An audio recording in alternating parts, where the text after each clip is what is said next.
আসসালামু আলাইকুম viewers, Riya cooking video পক্ষ থেকে শুভেচ্ছা ও আপনাদের ভালোবাসা দিয়ে শুরু করলাম আজকের এই দিনের শরবত। তো এখানে আমি আজকের রেসিপি শুরু করব মাত্র ছোট্ট একটা আনারস দিয়ে জুস বানিয়ে সেটা শেয়ার করব। তো চলুন ভিউয়ার্স, কিভাবে আমি আনারসের জুস করে নিয়েছি।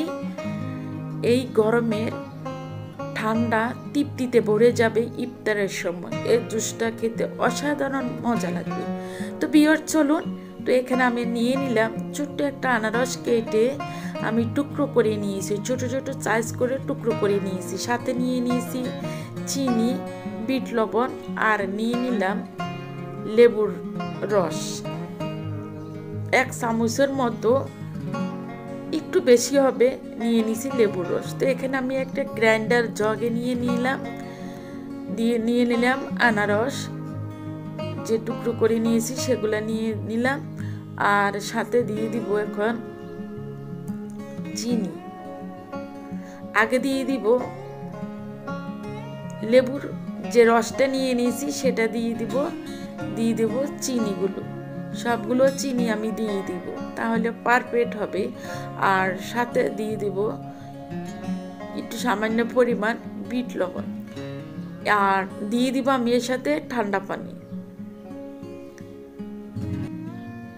চাইলে আপনারা বরফ দিয়েও, যদি ইচ্ছে করে সাথে সাথে খাওয়ার জন্য, তাহলে বরফ দিয়েও নিয়ে খেতে পারবেন।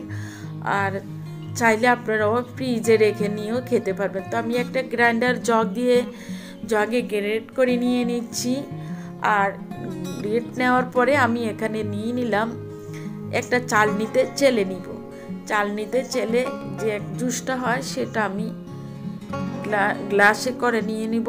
তো ভিউয়ার্স, আপনাদের যদি আনারসের শরবত বা জুসটা ভালো লাগে তাহলে লাইক, কমেন্ট, শেয়ার করবেন, শেয়ার করতে ভুলবেন না। তো ভিউয়ার্স, ভালো লাগলে সাবস্ক্রাইব করবেন, পাশে থাকা ছোট্ট বেল আইকনটি ক্লিক করবেন, তাহলে এরকম নতুন নতুন মজাদার রেসিপি পেয়ে যাবেন। আর আপনারা কমেন্ট করবেন আপনাদের যে রেসিপি ভালো লাগে, যে ভিডিও ভালো লাগে, যাই ভালো লাগে আমাকে কমেন্ট করবেন। ইনশাআল্লাহ আশা করি আপনাদের সাথে শেয়ার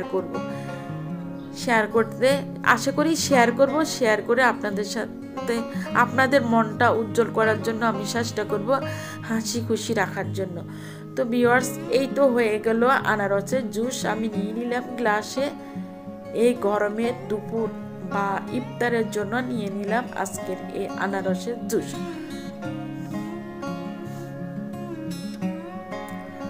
ইনশাআল্লাহ আশা করি আল্লাহর রহমতে আমার এই আজকের ভিডিওটা আপনাদের কাছে ভালো লাগবে।